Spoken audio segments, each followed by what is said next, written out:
Orient bell tiles studio से आप देख रहे हैं एबीपी न्यूज। नमस्कार, मैं हूं संदीप चौधरी। आज सीधा सवाल में बात होगी ग्रेट इंडियन सेल की। अब आप कहेंगे कि त्योहारों का मौसम तो गया, अब ये किस बात की सेल? वो एक और मौसम आ रहा है, चुनावी मौसम आ रहा है। और जैसे त्योहारों का मौसम आता है और द ग्रेट इंडियन सेल लग जाती है बाजारों में, मॉल्स में, दुकानों पर, ले जा, एक के बदले दो ले जा, एक पर एक फ्री, दो पर एक फ्री, अलग अलग योजनाएं चलती हैं। आपको लुभाने की कोशिश, आकर्षित करने की कोशिश करता है दुकानदार। उसी तरह से जो ये सियासी दुकान है, चुनाव से पहले ये भी सज जाती हैं। ले जा, फ्री में ले जा, वोट दे जा। रेवड़ी बटेंगी खटाखट, नोट पड़ेंगे वोट पड़ेंगे फटाफट, नोट भी पड़ते हैं। ये एक आम शगल हो गया है, ये न्यू नॉर्मल है चुनाव का। और आप भी जानते हैं, मैं भी जानता हूं, रेवड़ियों की रेलम पेल अर्थव्यवस्था का निकलता रहे चाहे तेल। बोलेंगे भी पर करेंगे भी। और इसमें सुप्रीम कोर्ट, हमारी न्यायपालिका, वो दखल दे सकती है, रोक लगा सकती है, गैर कानूनी करार दे सकती है। चुनाव आयोग पर तो बाद में आता हूं मैं। जब आचार संहिता लग जाती है तो चुनाव आयोग भी ये काम कर सकता है। करता है क्या, उस पर मैं आता हूं। पर आज सुप्रीम कोर्ट ने तल्ख टिप्पणी की, ओरल ऑब्जर्वेशन कि सत्यानाश हो जाएगा देश का। ये रेवड़ियां कब तक बांटते रहोगे? ऐसे पैसे दोगे, सही में रोजगार सृजित नहीं करोगे तो देश विश्व गुरु कैसे बनेगा? यानी कि सुप्रीम कोर्ट जान रहा है और मान रहा है कि पैसे बांटे जा रहे हैं, इससे रोजगार सृजित नहीं होते। पर मौखिक टिप्पणी, और टिप्पणी किस मामले में? एक बिजली सप्लाई करने वाली कंपनी है तमिलनाडु में, उसने कहा यह सरकार तो 100 यूनिट बिजली फ्री दे रही है, हमारा पैसा दे नहीं पाएगी। तो इसी मामले में यह तल्ख टिप्पणी की है सुप्रीम कोर्ट ने। तो आदेश क्यों नहीं जारी करते? और तमिलनाडु के मामले में फटकार, और बिहार के मामले में क्या किया सरकार आपने? मैं सुप्रीम कोर्ट से यह बात पूछ रहा हूं, और किस जज ने और किस बेंच ने ये आज टिप्पणी दी, और कुछ दिनों पहले क्या पूछा था? कैसे दिन रात का अंतर हो जाता है। बिहार में 10-10 हजार रुपए खुलकर बटे, किसी ने रोक नहीं लगाई, सुप्रीम कोर्ट ने भी नहीं। और आदर्श आचार संहिता लागू होने के बाद यह काम हो जाता है, यह जिम्मेदारी हो जाती है चुनाव आयोग की। वो चुप्पी साधे बैठ गया। हिमाचल में रोक दी थी योजना, किसान सम्मान निधि पर भी रोक लगा दी थी 2019 में। अशोक गहलोत की मोबाइल बेचने वाली स्कीम पर भी रोक लग गई थी। तो या तो रेवड़ियां बांटना बंद करो, या सबके साथ समान व्यवहार क्यों ना हो। पर इसमें बड़ी तस्वीर, क्या आपको मुझको ये घूस दी जा रही है और लोकतंत्र को दीमक की तरह खा जाएगा क्या ये रेवड़ी कल्चर? इसी पर आज मैं चर्चा करने वाला हूं। ऐसे में आपकी राय, आपके सुझाव और आपके सवाल, जो अब सीधा सवाल के अहम हिस्सा बन चुके हैं, उनका रहेगा इंतजार। तो आज सुप्रीम कोर्ट ने तल्ख टिप्पणी की, जबरदस्त फटकार लगाई। ये जो रेवड़ी कल्चर चल रहा है, ये मुफ्त की चीजें बांटने का जो शगल शुरू हो गया है, और ठीक चुनाव से पहले जो दुकानें सज जाती हैं, राजनीतिक दुकानें, और द ग्रेट इंडियन सेल लग जाती है। सुप्रीम कोर्ट ने कहा यह चुनाव से ठीक पहले क्यों होता है? और जायज सवाल उठाए हैं सुप्रीम कोर्ट ने। 3 जजों की खंडपीठ थी, बेंच थी, जिसकी अध्यक्षता देश के मुख्य न्यायाधीश जस्टिस सूर्यकांत कर रहे थे। ये होड़ लग गई है राज्यों में, और होड़ तो लगी है। हमने लोकसभा चुनाव के बाद ही जो देखा, महाराष्ट्र से लेकर झारखंड, हरियाणा, दिल्ली, फिर बिहार, पैसे बंट रहे थे, पानी की तरह बहाए जा रहे थे, और खास महिलाओं को निशाना साधा जा रहा था, उन पर दांव लगाया जा रहा था। और इसमें सारी हदें पार कर दी गई थी। बिहार में 10-10 हजार रुपए दिए गए, और चुनाव के दौरान, चुनाव चल रहे हैं, कल जी वोट डलने वाले हैं, और आज खटाखट 10 हजार रुपए गिर गए। और ये सवाल मैंने तब भी पूछा था, ये तो कॉमन सेंस की बात है। आपके खाते में 10 हजार रुपए गिर जाए तो अगले दिन किसको जाके वोट डालेंगे? आप कहेंगे अरे सरकार ने मुझे 10 हजार रुपए दे दिए, तो आप वोट डालेंगे। किसी ने कुछ नहीं कहा, कोई रोक टोक नहीं। कितना कर्ज है बिहार पर, वहां पर प्रति व्यक्ति आय क्या है, मैं अभी उस पहलू में जा ही नहीं रहा। पर आज सुप्रीम कोर्ट ने कहा सरकारें मुफ्त सुविधाएं देती रहेंगी तो इनका खर्च कौन उठाएगा? और सुविधाओं को भी वर्गीकरण किया जा रहा है, जो किया जाना चाहिए। मैं यहां भी सुप्रीम कोर्ट से इत्तेफाक रखता हूं। यहां दरअसल मामला था बिजली का। तमिलनाडु में चुनाव होने वाले हैं, केरल में भी होंगे, पुडुचेरी, पश्चिम बंगाल और असम, 5 राज्यों में चुनाव होने वाले हैं। तो वहां की सरकार ने 100 यूनिट बिजली फ्री देने की बात कर दी। उसमें बदलाव किया है कानून में। दरअसल ये चली तो आ रही है योजना 2016 से। अब तमिलनाडु पावर डिस्ट्रीब्यूशन कॉरपोरेशन पहुंच गया कि भैया इसमें तो हमें नुकसान हो जाएगा। यह पृष्ठभूमि है। तो सुप्रीम कोर्ट कह रहा है हम देश में कैसी संस्कृति का विकास कर रहे हैं। यहां भी मैं पूरी तरह से हामी भरता हूं जो सुप्रीम कोर्ट ने कहा। और ये बात तो 2 दर्जन से ज्यादा देश के प्रधानमंत्री नरेंद्र मोदी कह चुके हैं कि ये मुफ्त की रेवड़ियां बांटना, ये देश की अर्थव्यवस्था का भट्टा बिठा देगा, तेल निकाल देगा। पर चुनाव आते हैं, उनकी पार्टी भूल जाती है प्रधानमंत्री की बातें। यह बात अलग है। पैसे का इस्तेमाल इंफ्रा, अस्पताल, स्कूलों के विकास पर क्यों नहीं? ज्यादातर राज्य राजस्व घाटे में, फिर मुफ्त की योजनाएं क्यों? अब सवाल तो सारे जायज हैं, और आप कह रहे हैं, आप कहेंगे कि मैं तो हर बात में हाँ मिला रहा हूं सुप्रीम कोर्ट के। पर सुप्रीम कोर्ट को ये बातें तमिलनाडु के संदर्भ में बिल्कुल ठीक कैसे लग रही हैं? ये आपत्ति दर्ज कराना जायज क्यों लग रहा है? और बिहार में जब 10 हजार रुपए बांटे गए तो सुप्रीम कोर्ट चुप क्यों था? और आप कहें जी वो 10 हजार अलग हो जाता है, ये बिजली का मामला है। तो बिहार में 17 जुलाई को 2025 नवंबर में चुनाव हुए थे। 17 जुलाई 2025 को 125 यूनिट बिजली फ्री कर दी गई थी। एनडीए सरकार ने की, क्योंकि आरजेडी भी फ्री में बिजली देने की बात कर रही थी। 1 अगस्त 2025 से, चुनाव से ठीक 2 महीने पहले यह योजना लागू हुई। 3,797 करोड़ रुपए का खर्च हुआ। इसका संज्ञान नहीं लिया सुप्रीम कोर्ट ने। और 10 हजार रुपए जो बांटे गए, अभी 3 दिन पहले 25 लाख महिलाओं के खाते में और चले गए हैं, तो कुल मिलाकर 1,81,00,000 महिलाओं के खाते में 10 हजार रुपए चले गए। एंटरप्रेन्योरशिप, रोजगार सृजित हो रहे हैं। अब 10 हजार रुपए में कौन से रोजगार सृजित होंगे, वो कैसे वापस आएंगे, उनका आकलन कौन करेगा? इसका ब्यौरा, इसकी तफसील देना गैर जरूरी समझा जा रहा है। बस पैसे हैं, बांट दिए। 3,61,00,000 का छोटा मोटा कर्ज है बिहार पर।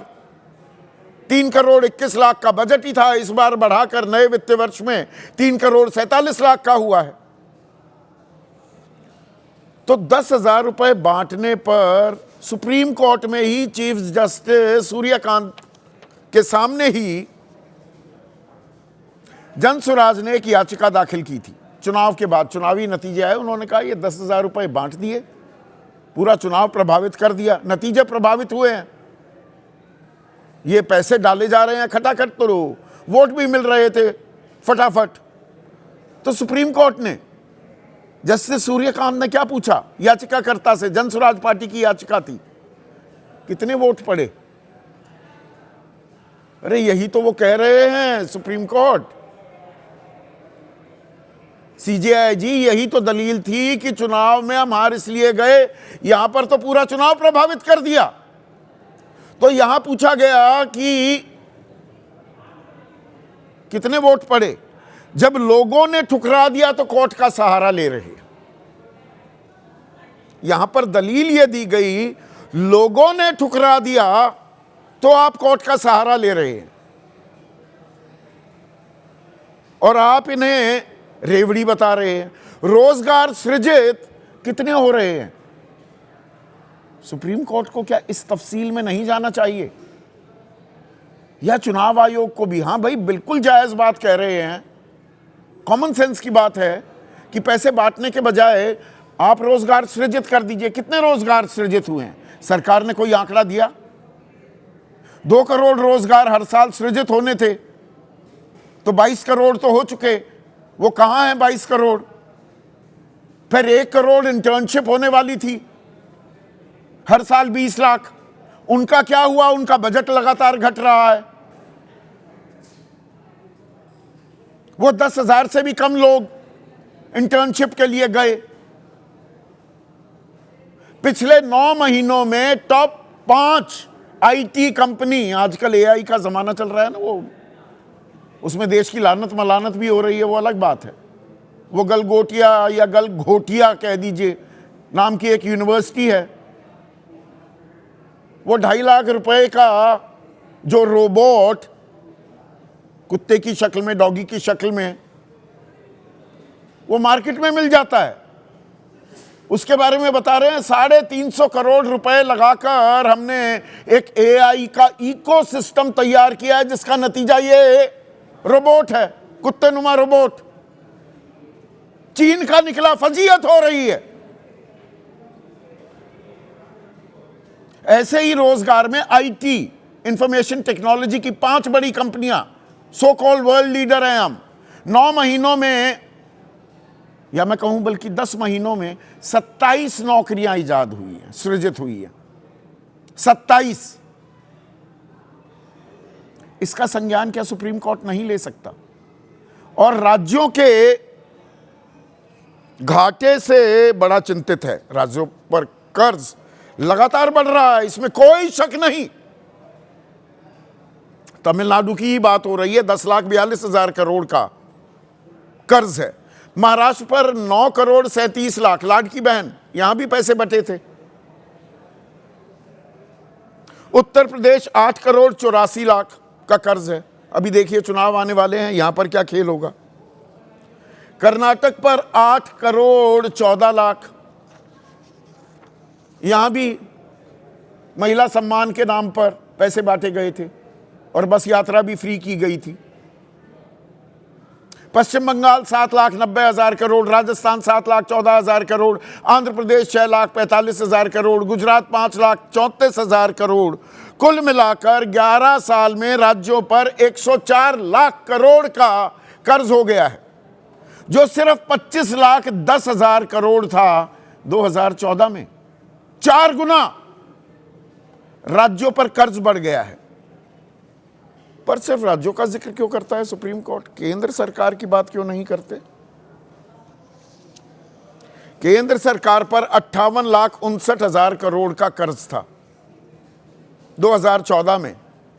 यह 200 लाख करोड़ पार कर गया है, और कुछ लोग तो कह रहे हैं 225 लाख करोड़ रुपए का कर्ज है केंद्र सरकार पर।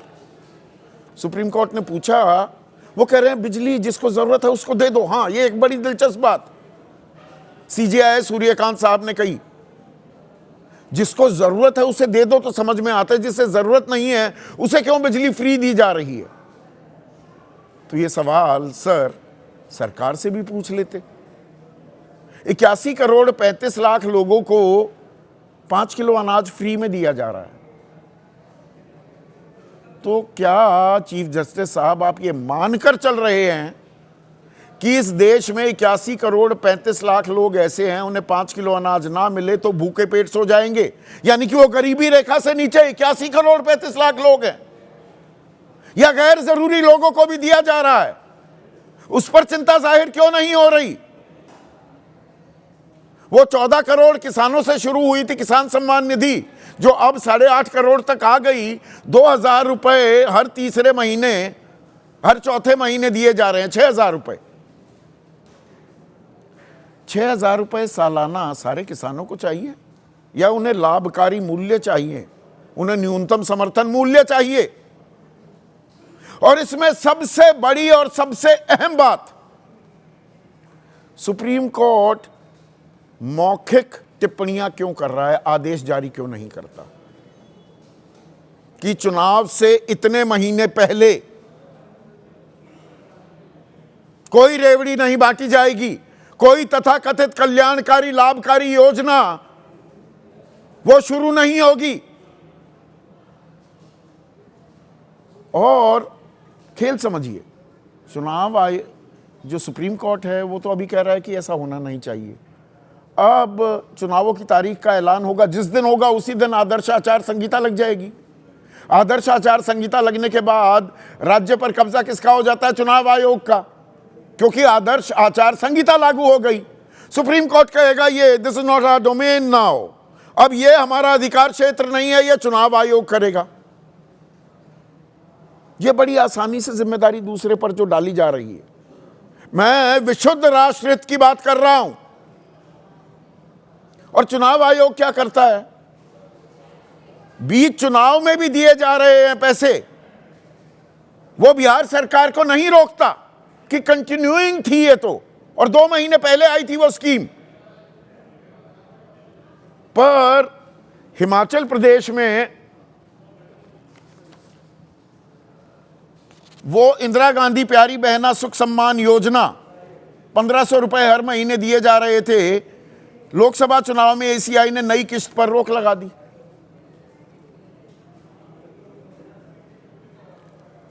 2024 की बात है। किसान सम्मान निधि पर भी, to be fair to the election commission, केंद्र ने 24 फरवरी 2019 को प्रधानमंत्री मोदी ने गोरखपुर में किसान सम्मान निधि का ऐलान किया था। 2000 की पहली किस्त जारी की, लेकिन मार्च में नए किसान जोड़ने पर रोक लगा दी गई। अशोक गहलोत फोन बांट रहे थे, उस पर रोक लग गई थी, पर 10,000 बांटते रहे नीतीश कुमार, इस पर रोक नहीं लगी। तो मतलब ये कदमताल हो रही है, ये लिप सर्विस, जबानी जमा खर्च किया जा रहा है रेवड़ी रोकने के नाम पर। अर्थव्यवस्था का तेल निकलता जा रहा है, ये रोजगार इजाद हो नहीं रहे, कहने को रोक लग भी रही है, लेकिन रोक लगाने वाला भी कोई नहीं है। खुला खेल फर्रुखाबादी हो रहा है। यही है तमाशा, चुनाव से पहले का तमाशा। और हम इसमें जमूरे बन गए हैं क्या? कुछ लोगों को पीड़ा होगी इस शब्द से। ऐसे में आज का सीधा सवाल, नोट बांटो खटाखट, वोट मिलेंगे फटाफट, और बिहार में नोट बांटो, तमिलनाडु करे तो डांटो। चर्चा में मेरे साथ जेडीयू, जो कि बिहार में सरकार की अगुवाई कर रहा है, अहम घटक है एनडीए का, केंद्र में भी और बिहार में भी, उनके मुख्य प्रवक्ता और अर्थव्यवस्था को भली भांति समझते हैं, परखते हैं, राजीव रंजन। कांग्रेस के राष्ट्रीय प्रवक्ता, आज भी खुद को स्टूडेंट ऑफ इकोनॉमिक्स मानते हैं, सलमान सोज। आरजेडी की राष्ट्रीय प्रवक्ता कंचना यादव। शीतल प्रसाद सिंह वरिष्ठ पत्रकार हैं, आर्थिक मामलों को ट्रैक करते हैं। दबंग दिबांग भी मेरे साथ स्टूडियो में मौजूद हैं, ये भी आंकड़ों पर पैनी नजर गड़ाए रखते हैं। Justice Iqbal Ansari, chief justice रह चुके हैं पटना हाई कोर्ट के, वो भी चर्चा में जुड़ रहे हैं। सुप्रीम कोर्ट मौखिक आदेश क्यों देता है और बिहार में फटकार लगा देता है कि कितने वोट पड़े, यहां पर कहता है कि वोट प्रभावित हो जाएंगे। और एक और बेहद खास मेहमान सह संयोजक हैं स्वदेशी जागरण मंच के, आरएसएस का अहम संगठन है, प्रोफेसर अश्वनी महाजन। प्रोफेसर साहब, ये अर्थव्यवस्था का तेल भी निकाल रही हैं रेवड़ियां, प्रधानमंत्री से लेकर सुप्रीम कोर्ट भी चिंतित सब हैं, पर ये थमने के बजाय और गति से आगे बढ़ रहा है। ये क्या खेल है, थोड़ा समझाइए ना। रोकना भी सब चाह रहे हैं और बांट भी सब रहे हैं, कमाल हो रहा है देश में। देखिए, ये खेल शुरू हुआ 2013-14 के बाद। क्या हुआ कि उस समय के फाइनेंस कमीशन ने एकदम से 32 से 42% कर दिया राज्यों का शेयर, और राज्यों में जिस प्रकार का डिसिप्लिन चाहिए था वो नहीं हुआ। तो उनके पास धन आया, उन्होंने सोचा कि इस धन का उपयोग जो है वो वोट बटोरने के लिए किया जा सकता है। तो ऐसे में उन्होंने इसको बढ़ाना शुरू किया। मैं यहाँ पर जो आपको बताना चाह रहा हूँ कि उस समय जो हमारा सेंटर और स्टेट्स का कंबाइंड डेट था वो 67%, और वो धीरे धीरे बढ़ता हुआ 89% तक पहुंच गया। ये बात है लगभग 21-22 की, बिल्कुल है, और उसके बाद और बढ़ गया है। तो अब ये जो इसमें कुछ ऐसे राज्य हैं जिन्होंने ज़्यादा किया, और जो कुछ आपको राज्यों का डेट जीडीपी रेशो दिखाई देता है वो भी सच नहीं है, क्योंकि कैग की रिपोर्ट के हिसाब से उन्होंने बहुत सारे ऐसे गारंटीज दे रखी हैं, अगर उनको भी जोड़ दिया जाए। मैं बात आपको बता रहा हूँ कि 21-22 की, जबकि बिहार पर जो राजस्थान पर जो था वो 54.94%, और पंजाब पर बढ़ाइए पीसीआर मेरी कान में। जी बोलिए प्लीज। तो इतना अधिक जो पंजाब पर कर्ज दिखाई दे रहा है वो इसलिए क्योंकि उन्होंने गारंटीज भी बहुत सारी दे रखी है। अच्छा, सारी समस्या प्रोफेसर साहब 2013 के बाद राज्यों को थोड़ा पैसा ज्यादा मिला और उन्होंने अपने सारे खजाने के दरवाजे खोल दिए। ये केंद्र सरकार पर 58 लाख करोड़ का कर्ज था, ये 225 लाख पर जो पहुंच गया, 81 करोड़ 35 लाख लोगों को अनाज आज भी बांट रहे हैं, सब गरीबी रेखा से नीचे हैं 81 करोड़ 35 लाख। मैं यहाँ पर एक थोड़ा सा आपको भी ये बताना चाह रहा हूँ कि मैंने कई बार आपको सुना है, लेकिन जो 13-14 में जो कुल कर्ज था केंद्र पर वो 52% था, और उसके बाद वो धीरे धीरे कम होता हुआ 18-19 तक आते आते 50% तक और उससे नीचे आया। लेकिन 18-19 के बाद 19-20 में ये थोड़ा बढ़ा, 52% आया। उसके बाद जो 75% से भी ऊपर गया ना, सीधा बोलिए ना प्रोफेसर साहब, आंकड़े मुझे पता है सारे। 61% तक पहुंचा, और उसके बाद से लगातार ये कम हो रहा है। अच्छा। अभी ये 56% के आसपास। अच्छा, 225 लाख करोड़, मतलब 81 करोड़ 35 लाख लोग में सुप्रीम कोर्ट की टिप्पणी को आधार मानकर कि भाई बिजली जिसको जरूरत है उसको मिलनी चाहिए, जिसको नहीं है जरूरत उसको भी फ्री में क्यों दे रहे हो, तो 81 करोड़ 35 लाख को 5 किलो अनाज की दरकार है, इस पर और 14 करोड़ किसानों को 6,000 रुपए चाहिए, वरना वो मजदूर बन चुका। देखिए, ये सारी बातें, हर एक प्रकार का कंपटीशन शुरू हो गया है हर राज्य तो के मतलब उसमें आप अपनी सरकार पर इतनी नजरें क्यों इनायत कर रहे हैं, उन पर सॉफ्ट क्यों हो रहे हैं सर? ये तो सबकी बीमारी है, या तो सब राजनीतिक दलों की। राज्यों के बीच में कंपटीशन है, केंद्र और राज्यों के बीच में भी कंपटीशन। अब बात बोली ना आपने। हाँ, और ये जो कंपटीशन है ये हमारे देश के लिए गड़बड़ कर रहा है। और यहाँ पर आपने बिल्कुल सही कहा कि सुप्रीम कोर्ट है और दूसरी तरफ चुनाव आयोग है। मुझे लगता है कि चुनाव आयोग और सुप्रीम कोर्ट को इसके बारे में मिल करके बैठ करके निर्णय करना पड़ेगा। एक दूसरे पर हम छोड़ दे। नहीं, एक दूसरे पर ये टोपी ट्रांसफर का खेल तो चल ही रहा है ना। प्रधानमंत्री मोदी ने सबसे पहले 21 जनवरी 2018 को इस रेवड़ी कल्चर का ये खतरनाक ट्रेंड पर चिंता जाहिर की थी कि आम आदमी ईमानदारी की उम्मीद करता है, वही पाने की उम्मीद करता है जिसका वो हकदार है, वो रियायतें और फ्रीबीज नहीं मांगता। और 2019 में किसानों को फ्रीबीज देने लगे। और 1 मिनट सुनिए ना, 16 जुलाई 2022 को प्रधानमंत्री बोले मुफ्त रेवड़ी बांटकर वोट बटोरने की कोशिश की जा रही है। रेवड़ी की ये संस्कृति देश के विकास के लिए बहुत खतरनाक है। 10,000 महिलाओं को बांट दिया आपने बिहार में, खुलकर बांटे कि नहीं? और 203 सीट ले गए 243 में से। मैंने कहा कि ये जो केंद्र और राज्यों के बीच में और राज्यों के और पार्टियों के बीच में जो कंपटीशन चल रहा है, यहाँ पर हमें एक राष्ट्र के नहीं, कंपटीशन ही नहीं, एक आम सहमति भी है, मौन स्वीकृति है कि खाती के दांत खाने के और दिखाने के और। बोलेंगे रेवड़ी बर्बाद कर देगी, चुनाव से ठीक पहले ही नहीं, चुनाव के दौरान भी खातों में डालेंगे पैसे, खटाखट खटाखट। उसमें नहीं दिखेगा सुप्रीम कोर्ट को, तमिलनाडु में दिख जाएगा। अब मैं गंभीर सवाल पर आ रहा हूं। मुझे एक बात लगती है कि संदीप भाई कि इस प्रकार की जब हम डिबेट्स टीवी पर करते हैं तो इसका भी बहुत बड़ा असर जाता है। आपको बधाई देता हूं इस काम के लिए। दूसरी बात यह है कि हमें ये बात में भी एक डिस्टिंक्शन करना पड़ेगा कि इससे पैसा यदि बचेगा तो हम क्या करेंगे। इससे पैसा बचेगा तो हम ज्यादा स्कूल खोलेंगे, ज्यादा स्कूल पर खर्च करेंगे, शिक्षा पर खर्च करेंगे, स्वास्थ्य पर खर्च करेंगे, अपनी डेवलपमेंट पर खर्च करेंगे। और ये जो जिम्मेवारी है, जो डिसिप्लिन है, और मैं यहाँ पर एक बात, आप फिर कहेंगे कि अपनी सरकार को नंबर दे रहा हूँ। मेरी सरकार कोई नहीं है, मैं तो देश की सरकार के बारे में बात कर रहा हूँ कि इस बार के बजट में पहले हमेशा ऐसा होता था कि जितना हमारा फिस्कल डेफिसिट होता था उसका एक बहुत बड़ा हिस्सा कंजम्पशन में जाता था। इस बार का जो फिस्कल डेफिसिट है, आपने भी पढ़ा होगा कि 4.4% हम डेवलपमेंट पर और इंफ्रास्ट्रक्चर पर खर्च कर रहे हैं, और हमारा जो फिस्कल डेफिसिट है 4.3% है। इस प्रकार का फिस्कल डेफिसिट पूरे देश में चाहिए। सुप्रीम कोर्ट ने एक बहुत अहम बात कही जिससे मैं पूरी तरह से इत्तेफाक रखता हूं कि ये पैसा रोजगार सृजित करने में जाना चाहिए।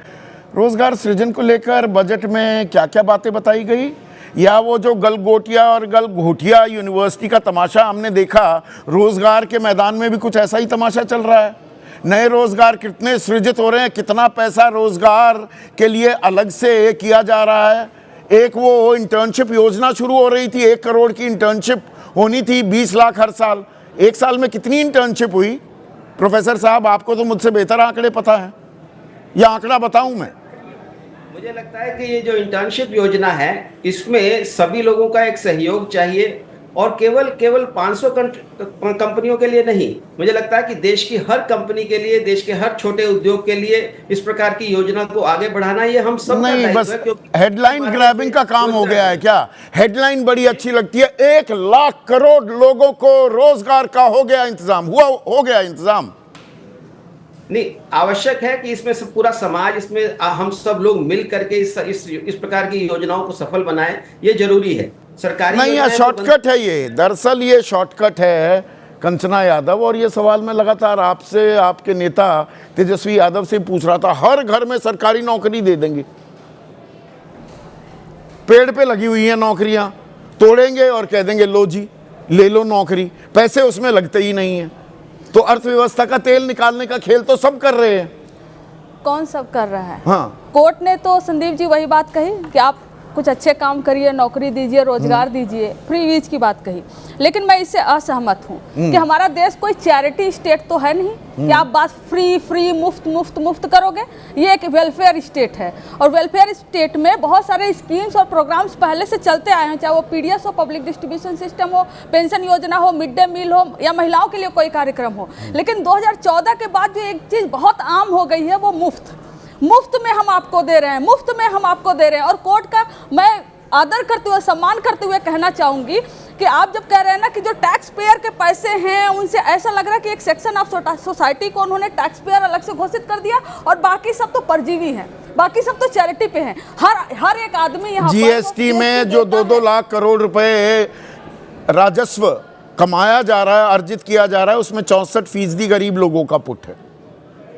64% जो गरीब है वो दे रहा है, तो ऐसा बचता कोई नहीं है कर की इस मार से। जब कॉर्पोरेट को आप बड़े आप छूट देते हो 15 लाख करोड़ की, छोटी मोटी थोड़ा, हो, और 5 किलो राशन को लेकर, या फ्री बिजली को लेकर, या फ्री शिक्षा को लेकर जो आप मुफ्त कहते हो, और उसको आप चैरिटी की तरफ नहीं। पर इसमें क्या सुप्रीम कोर्ट की ये बात आप नहीं मानेंगे? सबको देने की जरूरत थोड़ा है बिजली मुफ्त। तो हम तो कह रहे हैं कि आप आइडेंटिफाई करिए। 81 करोड़ 35 लाख पर मेरी दिक्कत यह है कि सुप्रीम कोर्ट ये क्यों नहीं कहता, और ये तो सवाल पूछा गया था, दे वर सरप्राइज, हतप्रभ थे कि 81 करोड़ 35 लाख को दिया जा रहा है, जैसे मालूम ही नहीं सुप्रीम कोर्ट। पहली बार सुने होंगे, पहली बार सुने। अच्छा, ये उनको पता ही नहीं। अब आपको हम बता रहे हैं कि अगर आपको आइडेंटिफाई करना है कि देना किसको है किसको नहीं देना है, तो आपके पास एक डेटा तो होगा ना, और वो डेटा आएगा कैसे? आप सेंसस करवा नहीं रहे हो, आप कास्ट बेस्ड सेंसस नहीं करवा रहे हो, आप किसी तरह का सेंसस नहीं करवा रहे हो, तो क्या हवा में आप दोगे? आपके पास ना आंकड़े हैं फिर भी कहोगे टारगेटेड दो, कैसे टारगेट करोगे आप बताइए?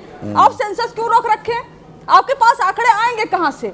अगर आप जुबानी ऐसे बोल देते, हाँ हमने भी कहा हम देंगे, हमने कहा चुनाव जब होगा सरकार बनेगी हम देंगे, और जब हम कैसे देंगे वो आंकड़ा कभी नहीं दे पाए थे। वो मैंने बाकायदा पूछा था, हर परिवार कितने परिवार हैं, सरकार बनती परिवार के हिसाब से हर घर में एक नौकरी दी जाए, और उसकी 30,000, ये आंकड़े मैंने पहले ही यहाँ पर पेश किए थे, 30,000 रुपए एवरेज सरकारी नौकरी में मिलेंगे। तो वो आंकड़ा कितना चला गया था? 10 लाख करोड़ पार कर गया था। 3,47,000 करोड़ तो बिहार का बजट है। अब मैं अपनी बात रख लूं। हाँ। आपका क्वेश्चन भी जायज है, वो आंकड़े रख देते, लेकिन आज तो जिनकी सरकार बनी है उनसे पूछने का ये सवाल है ना कि भाई आपने कहा था 10,000 रुपए आपने दिए, फिर कहा था आपने 2 लाख मिलेंगे, आपने टारगेट किया कि उसमें कितने व्यवसाय शुरू हुए?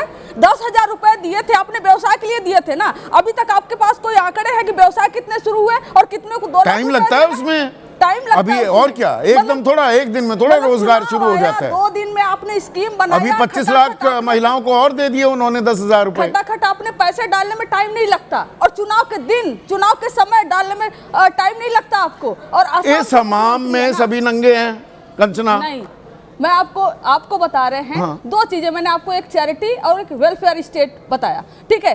चैरिटी वहां हो जाती है कोर्ट के भी द्वारा और सरकार बीजेपी के भी द्वारा, जहां पर अपोजिशन रूल्ड स्टेट हो, जहां पर वहां उनकी सरकार हो। लेकिन वो वेलफेयर में कन्वर्ट हो जाता है जहां पर मान लीजिए ममता बनर्जी जी हैं, या तमिलनाडु में है, या किसी कांग्रेस रूल्ड स्टेट में है, तो वहां पर वो चैरिटी हो जाता है और इनके यहाँ वेलफेयर रहता है। तो ये जो 2 नजरिया है, मतलब इनकी रेवड़ी सेवा, आपकी रेवड़ी मेवा। तो बनाइए ना ऐसा कानून। आप जुबान से बोल देंगे, सुप्रीम कोर्ट को ही बोल रहे हो, आप जुबान से बोल देंगे, क्या आपने एक भी आज तक स्ट्रक डाउन किया है?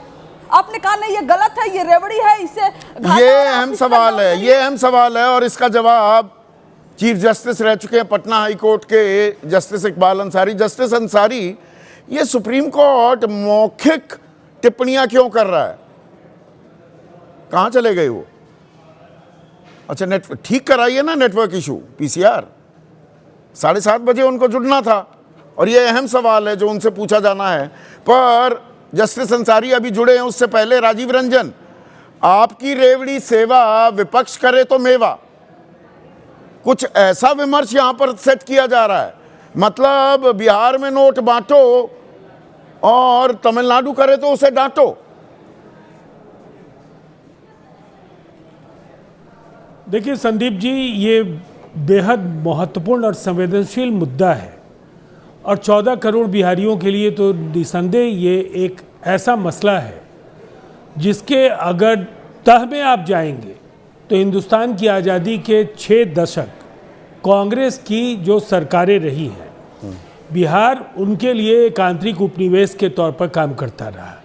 जो उसका वाजिब हक था उसको नहीं मिला, और जिसकी वजह से जो राष्ट्रीय मानचित्र पर बिहार की जो उपेक्षा थी, उसकी वजह से उसका उस तरीके का विकास नहीं हो पाया जिसका वो हकदार था।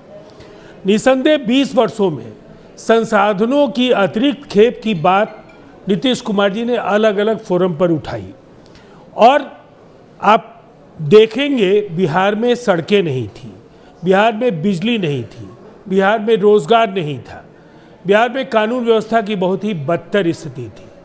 तमाम वो मानक जिनके आधार पर किसी राज्य के विकास को खंगाला जा सकता है, बिहार इसलिए पिछड़ा था कि केंद्र बिहार को उभरने नहीं देना चाहता था। चलिए, ये तो केंद्र की जिम्मेदारी हो गई, कांग्रेस की जिम्मेदारी हो गई। राजीव रंजन जी, मेरा सवाल ये है, मैंने सवाल ये पूछा था, आपने 10,000 रुपए बांटे, उस पर सुप्रीम कोर्ट को तो छोड़िए, इलेक्शन कमीशन ने भी कोई संज्ञान नहीं लिया। नहीं जी, कंटिन्यूइंग है। ये ऐसा पहली बार हुआ कि चुनाव चल रहे थे, नोट आ रहे थे खाते में खटाखट, और वोट भी डल रहे थे फटाफट।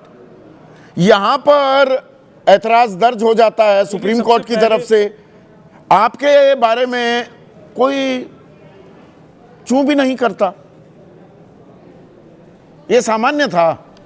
देखिए, मुझे नहीं लगता है कि भारत की महान न्यायपालिका को बिहार सरकार से डरने की कोई ज़रूरत है, ऐसा मैं तो नहीं मानता हूँ। अच्छा, उन्होंने अलग अलग सवालों को अपने नज़रिए से खंगाला और बिहार में जिस प्रक्रिया का पालन होना था, कैबिनेट की मंजूरी पहले हुई और उसके बाद चुनाव आयोग से इसकी विधिवत अनुमति ली गई। आपको अनुमति दे दी, अशोक गहलोत को अनुमति नहीं दी, हिमाचल सरकार को अनुमति नहीं दी, खुद केंद्र सरकार को 2019 में मार्च में किसान सम्मान निधि नए नाम जोड़ने पर रोक लगा दी थी इसी चुनाव आयोग ने, आपको इजाजत दे दी और जगह रोक देता है।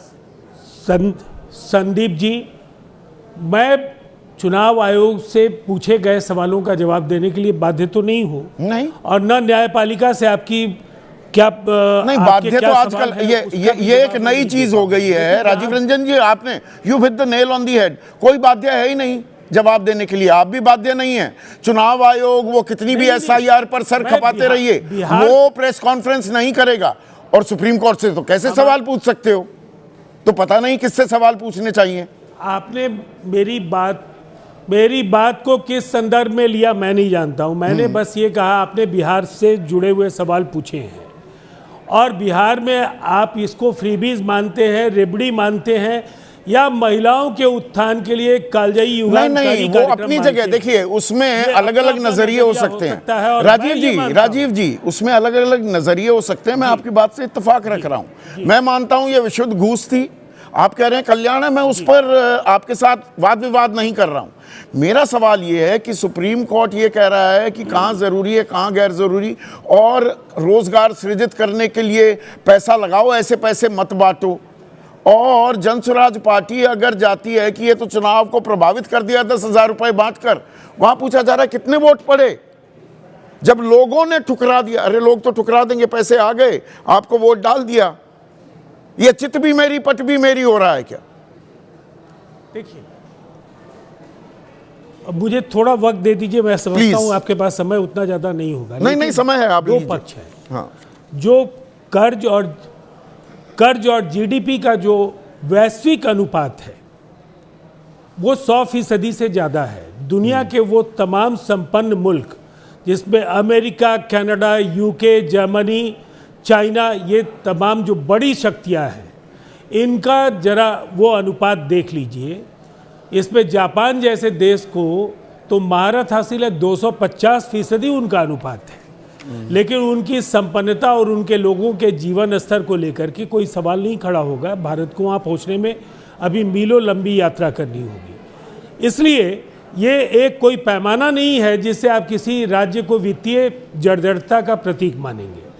बिहार ने जीएसडीपी को अगर जीडीपी और कर्ज के अनुपात को देखें तो अभी 37% का अनुपात है, और अगले वर्ष के लिए जो हमारा लक्ष्य है ये 34%। ये देखिए, आंकड़े बताते कम हैं, छिपाते ज्यादा हैं। आंकड़ों के विश्लेषण में घुस जाएं तो 2 घंटे लग जाएंगे। मुझे सीधा सा सवाल बताइए ना, वहां पर बिजली मुफ्त करने पर सवाल उठा देता है सुप्रीम कोर्ट। आपने 17 जुलाई 2025 चुनाव से ठीक पहले मुफ्त बिजली की घोषणा की, 125 यूनिट फ्री, जो 1 अगस्त 2025 को लागू हो गई। सुप्रीम कोर्ट ने तब क्यों नहीं सवाल उठाया, मौखिक टिप्पणी क्यों नहीं की? आदेश तो देता ही नहीं है सुप्रीम कोर्ट। देखिए, जहाँ जातीय सर्वे के आंकड़ों के आधार पर राज्य की बहुत ही बड़ी आबादी आज कहीं ना कहीं कई सवालों का हल ढूंढ रही है, और जब भी बिहार के लिए कोई बड़ा फैसला होता है, जब केंद्र के 2 बजट बिहार के लिए बड़े फैसले लेकर आए, तो कांग्रेस ने क्या कहा, ये तो बिहार का बजट है, बिहार से इतनी पीड़ा क्यों है, बिहार की महिलाओं से इतनी पीड़ा क्यों है? मैं ये कह रहा हूं, एक समान दृष्टि से रेवड़ियों को क्यों नहीं देखा जा रहा है? सलमान सोज कर सब रहे हैं, आपत्ति भी सब दर्ज करा देते हैं, चिंताएं भी सब जाहिर कर देंगे। विचित्र परिस्थिति है।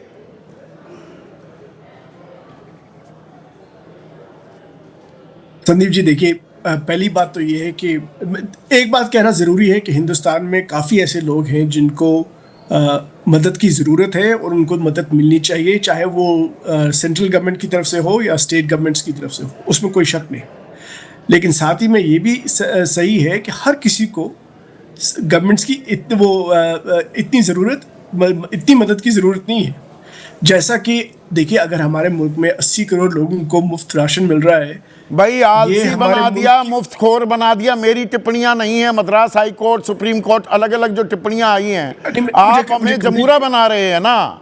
नहीं, मुझे कंप्लीट करने दीजिए। हाँ, अगर ये 80 करोड़ लोग अगर मुफ्त राशन पे हैं, ये हमारी जीत नहीं है, ये हमारे मुल्क की हार है, मुझे लगता है। अगर हमारे यहाँ पे, और देखिए ये जो सिलसिला चल रहा है, जिसको मोदी जी रेवड़ी कहते हैं, इनफैक्ट अगर मोदी जी ने सोचा होता कि 2019 में जब उन्होंने पीएम किसान योजना स्टार्ट की, उसका पहला इंस्टॉलमेंट इलेक्शन से ठीक पहले बैंक अकाउंट्स में गया। हर कोई कहता है कि भाई पुलवामा की वजह से मोदी जी के इतने वोट आए, लेकिन ये नहीं लोग सोचते कि उस इंस्टॉलमेंट की वजह से कितने वोट आए। ये सोचने की बात है। जो अब नहीं, अब वो जो तो आपने भी किया था ना 2009 से पहले 72,000 करोड़ रुपए किसानों की कर्ज माफी की। मनरेगा आप लेकर आए तो आपकी 200 पार कर गई थी। एक बार, हाँ, मैं उस पर आता हूँ। कर्ज माफी एक जो होता है ना, वो वन टाइम चीज, ये अब यहाँ पे एक एंटाइटलमेंट बन गई। नहीं, कर्ज माफी किसी को, किसानों को कर्ज माफी थोड़ा चाहिए सलमान भाई। उनको मेहनत की माकूल कीमत चाहिए, उनको उनकी मेहनत की कीमत दे दो, लाभकारी मूल्य दे दो।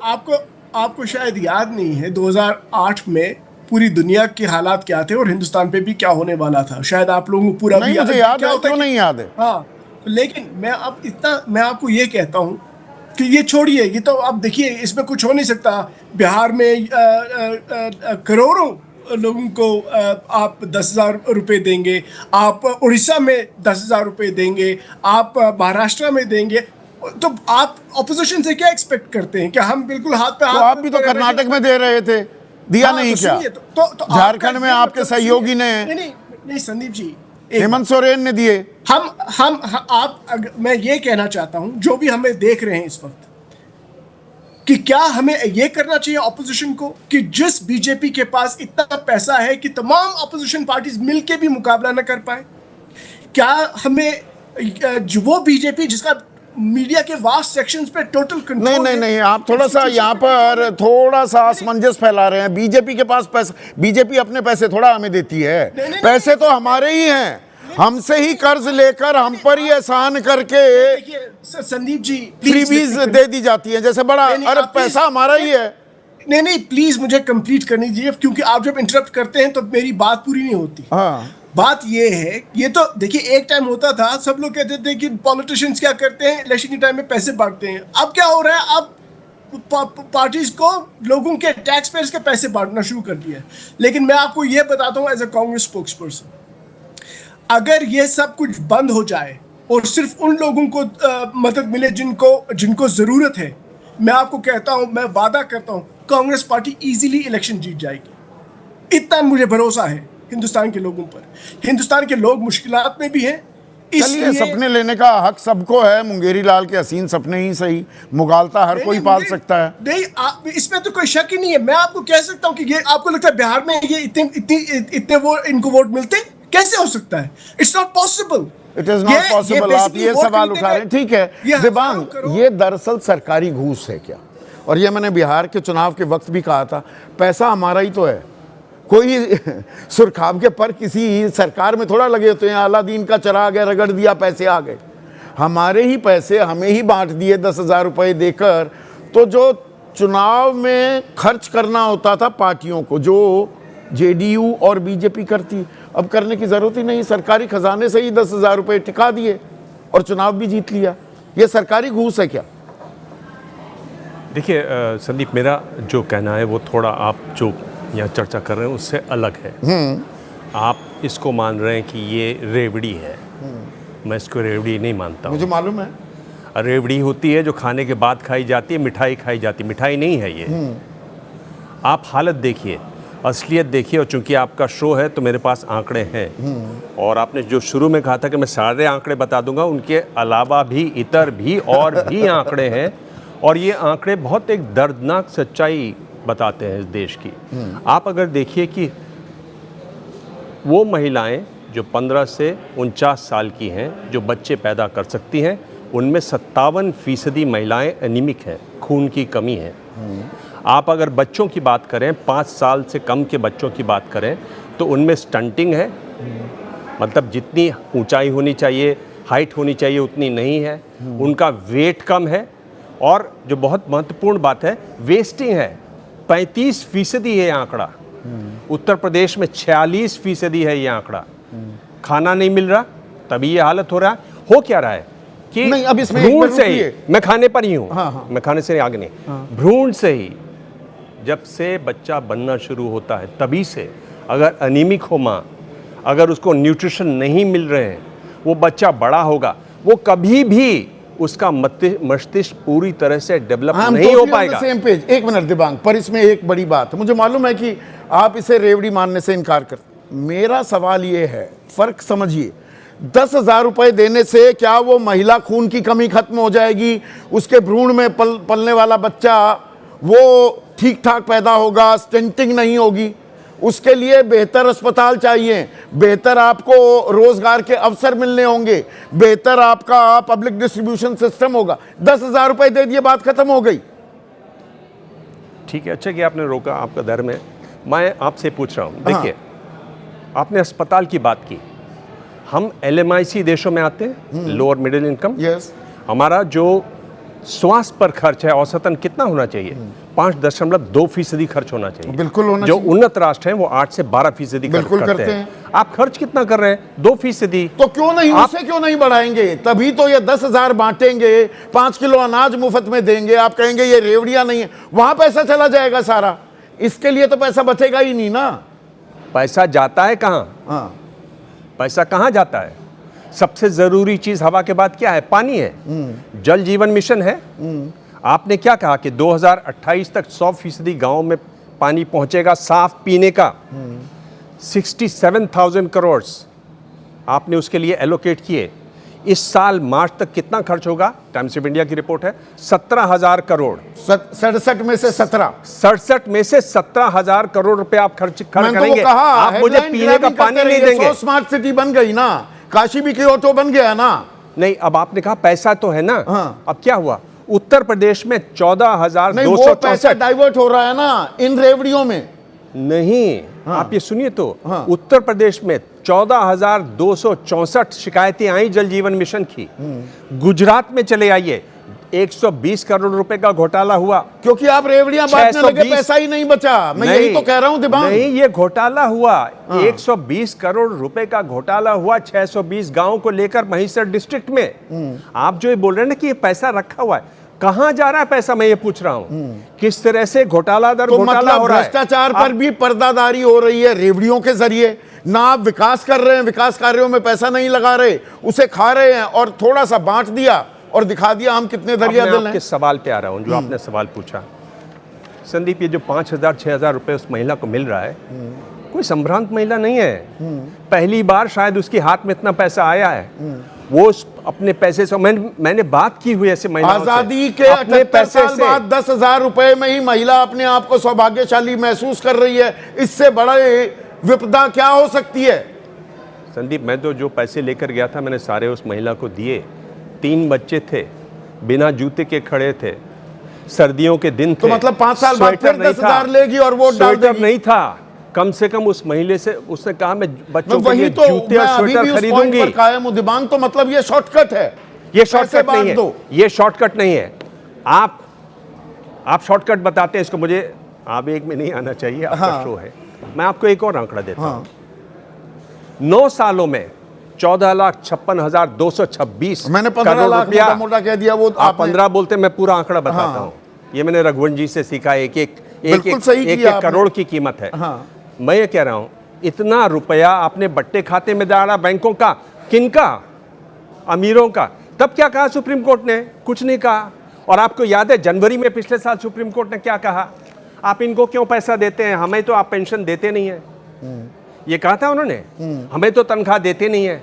हजूर, आप सुप्रीम कोर्ट है, आपको मालूम है सच्चाई क्या है। उससे पहले रमन्ना साहब ने क्या कहा उन्होंने साफ कहा कि ये जो बात है नहीं, ये सुप्रीम चुनाव कोर्ट की आयोग भी तय करे। दृष्टि में दोष है क्या?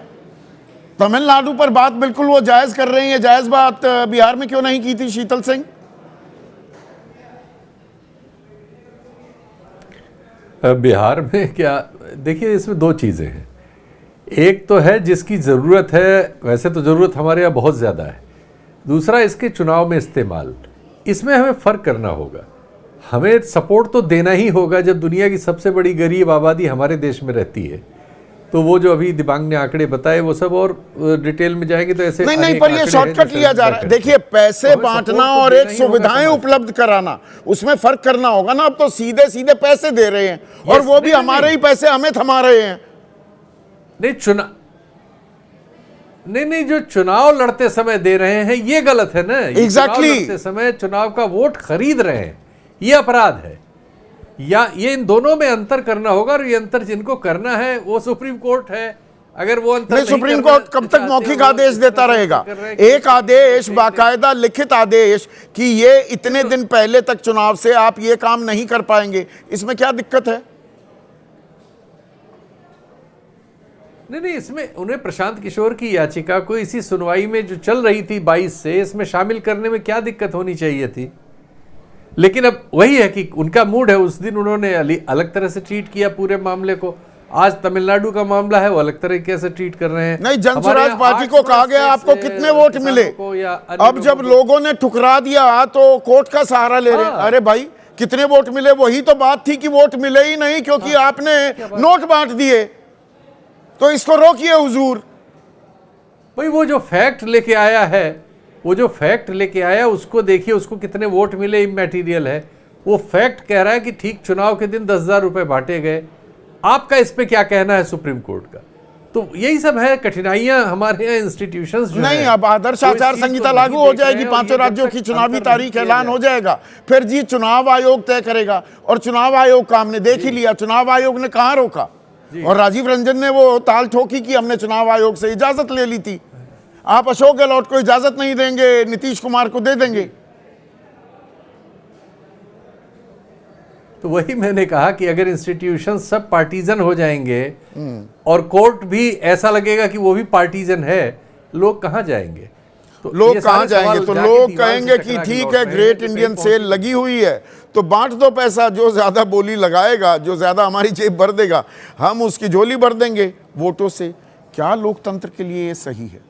और क्या इसका एक क्लोजर होना चाहिए? चाहे अदालत करे, चाहे चुनाव आयोग करे, या राजनीतिक विमर्श के साथ ये हो। आप और मैं वो कहाँ मना करने वाले हैं? पैसे दे देंगे तो भाई ले लेंगे, बाद में मिले ना मिले। आज इतना ही।